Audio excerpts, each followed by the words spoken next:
It's about time with Rashawn's About Time Boxing, aka Mr. Trill 100 Mil.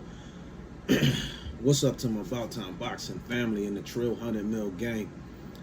Thank you to every single one of y'all who has been supporting the channel from day one, who has subscribed to the channel, who's been taking out the time to watch the videos, like the videos, share the videos, and leave the comments. It's because of y'all I'm over 2,000 subscribers now, so I wish that I can say each and every one of y'all name, but if you subscribe to the channel and you rock with me, I'm talking to you, all of y'all directly, man. Listen, I love and appreciate each and every one of y'all. If you have not already subscribed to the channel and you're watching this video or any of my videos for the first time, please subscribe to the channel. Encourage others to subscribe to the channel. And don't forget to hit that notification button to stay up on the latest with Rashawn's About Time Boxing. The channels that I support and rock with will be in the description box below. So please check the description box and please subscribe to those channels and support those channels as well. Thank you. All right, so Conor Benn and Jaron Ennis. Interesting matchup, right? I think so. Now, the question is Eddie Hearn protecting or trying to protect Conor Benn from Jaron Ennis? Because now, Conor Benn, you know, has been mentioning Jaron Ennis's name, said he would like that fight. Kind of, sort of, you know what I mean? He did an interview, or he was like going live, and people were asking him questions. And this was before Virgil Ortiz fought Michael McKinson, and you know, said which fight is biggest for you. He was like Boots Ennis. Somebody was like Boots Ennis or the winner of Virgil Ortiz McKinson, and he leaned more towards, you know, the winner of McKinson and Virgil Ortiz. Like, he was like, oh yeah, definitely that, definitely that. That's what he said, you know. And you know, I'm gonna go ahead and I'm gonna play a little audio from that, and then, you know, we're gonna pick this up.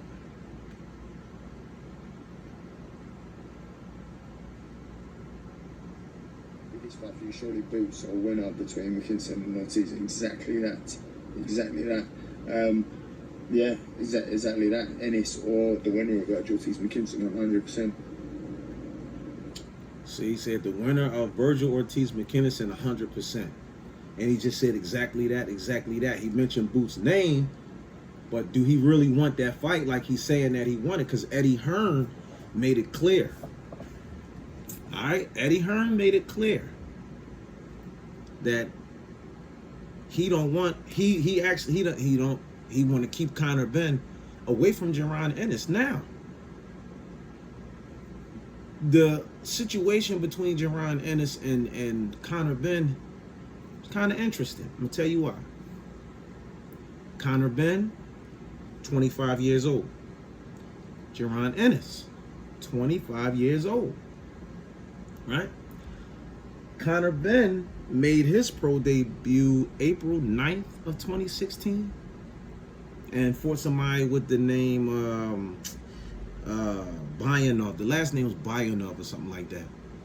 Now, Jaron Ennis made his pro debut April 30th, 2016. And he fought somebody named Corey Muldrew. Both of these guys made their pro debut in 2016. April of 2016. They both are 25 years old. So who's been busier? Who has the most experience? Conor Benn is what, 21 and 0 with 21 and 0 with 14 knockouts. I think 7 by decision. Jaron Ennis is 29 and 0, 27 knockouts, 2 by decision, a 1 no contest with Chris Van Heerden, which we already knew where that fight was going. Commentators and everybody saw, you know, they knew that fight wasn't going to last another round. So when you look at the names, okay, Of course, we know Boots fought. Of course, he had the no contest with Chris Van Heerden. He beat Castillo Clayton, destroyed Castillo Clayton, destroyed Thomas Delorme, destroyed Sergey Lipinets. Right? So now you got Conor Benn. He fought Chris Van Heerden, who fought Errol Spence. He fought Chris Algieri, who fought Errol Spence and Manny Pacquiao. He fought what's that guy's name? Oh my gosh, he fought this guy. When did he fight this guy? He fought this guy.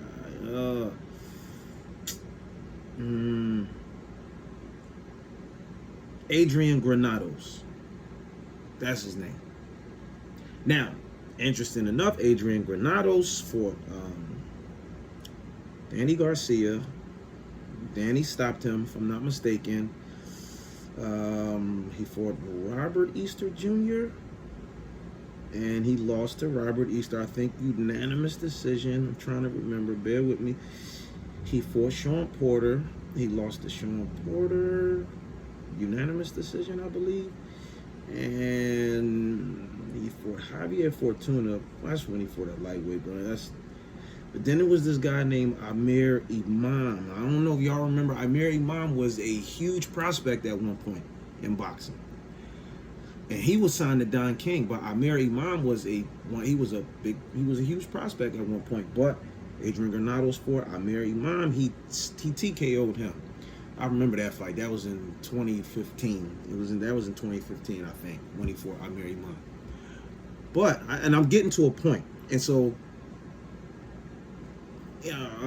So with Conor Benn fighting these guys, because these guys that he fought, okay, Van Heerden, Algieri, Granados, you know what I mean, Van Heerden, these guys have been in the ring with top level guys, and even though they lost to them, it still gives Conor Benn, it gives his resume some type of credibility because of who those guys been in the ring with. Not so much as because how good of a fighter Conor Benn actually really is. I'm not saying that he's not a good fighter. So I don't want nobody to misunderstand or misconstrue what I'm saying, or, you know, start hopping in the comment section like, man, what you talking about, man, Conor Benn, blah, blah, blah, blah. I'm not saying that. Because when Jaron Ennis beating these guys, he still doesn't seem to get no type of credibility, no matter who he beats or how he beat him. And the easier he beat these guys, the more criticism Jaron Ennis receives. And that's a fact. I've been telling people for 3 years. Longer than that, though. Okay, when Boots was like 6-0 or 7-0. I did a video with him in the gym. This is when he was getting ready for a fight at the Sugar House Casino in Philly. And I told everybody he was going to be one of the top guys in the welterweight division. In that video, I said, look out for him. And I'll try to pull it out somewhere, you know, one of these days, and I'll put it up and y'all gonna see. Now, I was in the gym with him when we was, you know, talking about that stuff. And I told everybody that exactly where Jaron Ennis is now, I knew he was going to get to that point. But when I started making more videos about him, people was trying to discredit him, talking about the type of opposition he was beating.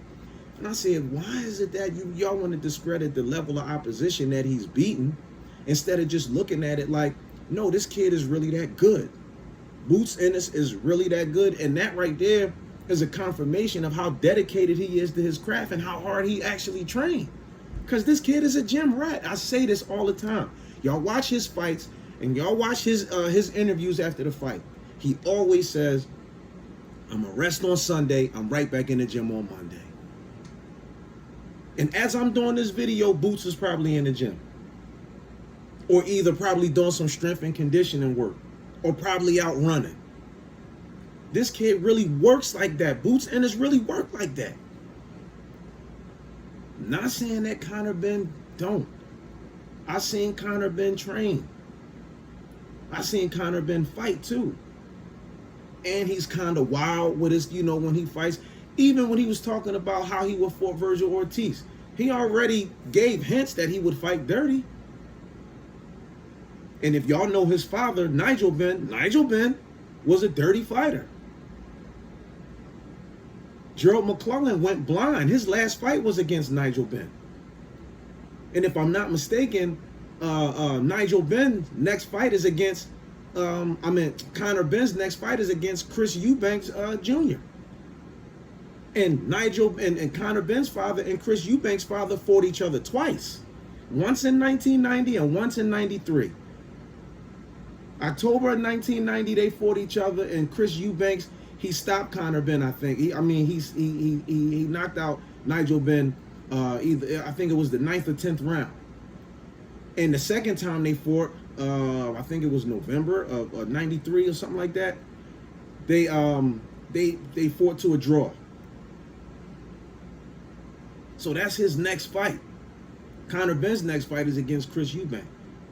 But he said, in reference to fighting Virgil, he said I would go straight at him. I would hit, I would just, go straight for him and hit him anywhere. I hit him on his arms, his legs. Can't hit nobody in their legs when they boxing. You can't. He said he would hit him anywhere on his body. That's what he said. He would hit him anywhere on his body. He said his arms, his legs. He said anywhere I could hit him, I'll hit him anywhere on his body. But you can't do that. But that, I'm not getting in this video to talk about, who's a dirty fighter and all that type of stuff. I'm just talking about Conor Benn and Jaron Ennis in comparison. I think that would be a better fight than Rashidi Ellis and Jaron Ennis. Because like I said, that's a whole nother thing, but I feel like Rashidi Ellis is not ready for Jaron Ennis right now. But Conor Benn, I feel like, would be tailor-made for Jaron Ennis. And this is why Eddie Hearn know this, man. He's not going to put Conor Benn in a ring with Jaron Ennis right now. Why? Because he's building Conor Benn up. Why do you think he let him fight Chris Algieri, Chris Van Heerden, Adrian Granados? You know what I'm saying? And you know what I mean? And why you think he let him fight those guys? Because those guys have a resume of being in with top guys, even though they lost. But again, it gives Conor Benn his wins over them. It gives him some credibility to make it look like, okay, he's really that guy.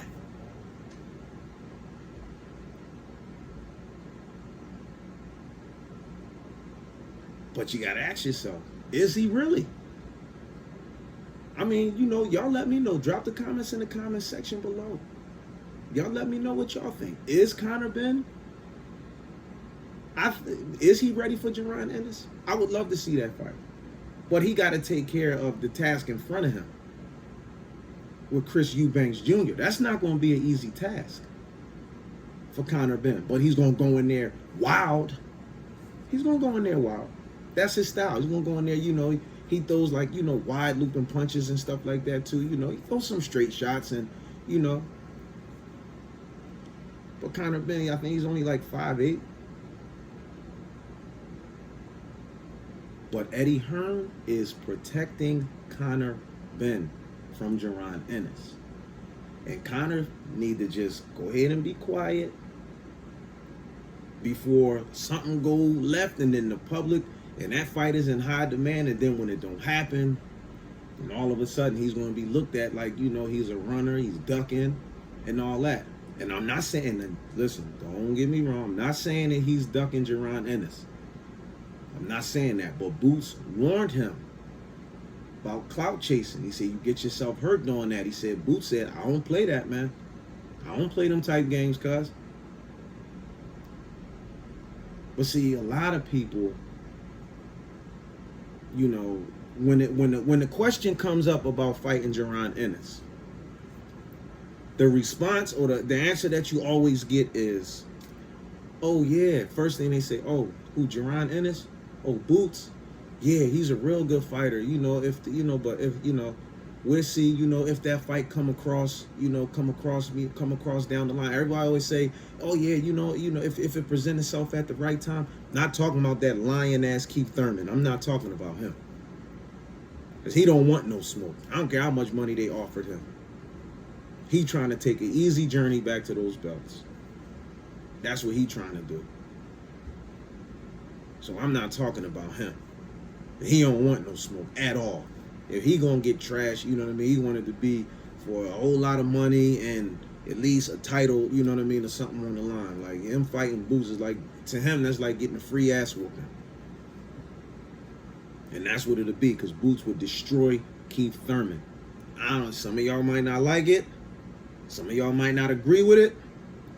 But if you understand boxing and how styles do and don't match up and translate in that ring, I'm telling you, Boots would destroy Keith Thurman. You got to remember now, Thurman fought Barrios. And he couldn't hurt Barrios or stop him.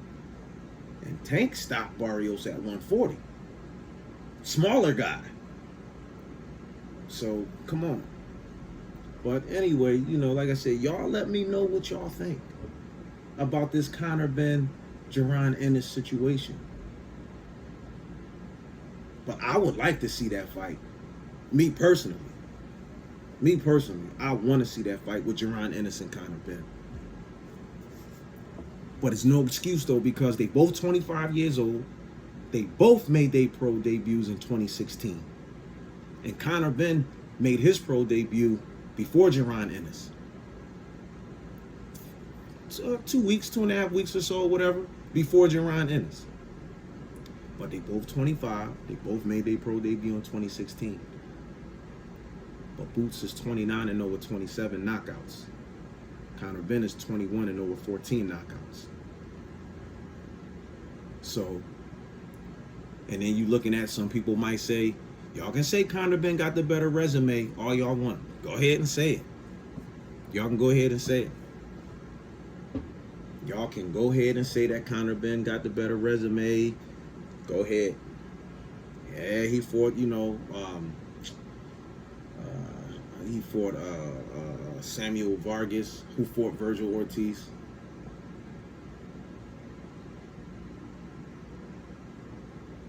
But Van Heerden got out of the fight by, you know, constantly butting Boots, and then he ended up cutting himself. Jaron Ennis would have knocked out Chris Algieri. Ain't no question about it. You know what I mean? He'd have destroyed Adrian Granados. And like I said earlier in the video, Conor Benn beating those guys just give his win over them some credibility just because of who they've been in the ring with. That's it. But Delorme been in the ring with Terrence Crawford, but Boots still get no credit for that.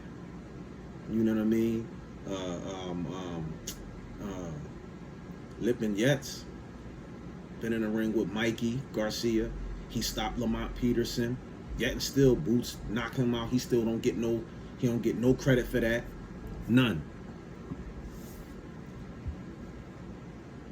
And they constantly downplaying. It's like that thing with Spence and Crawford.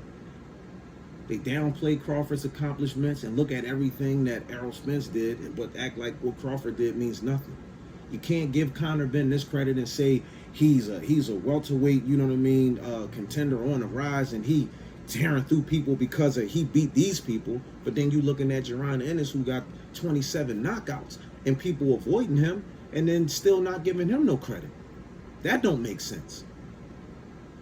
But like I said before, y'all drop the comments in the comment section below. Let me know what y'all think about this whole Conor Benn, Jaron Ennis situation. I, for one, want to see the fight. Y'all want to see the fight? Drop the comments in the comment section below. But don't forget to subscribe to the channel. And don't forget to hit that notification button to stay up on the latest with Rashawn's About Time Boxing. We out.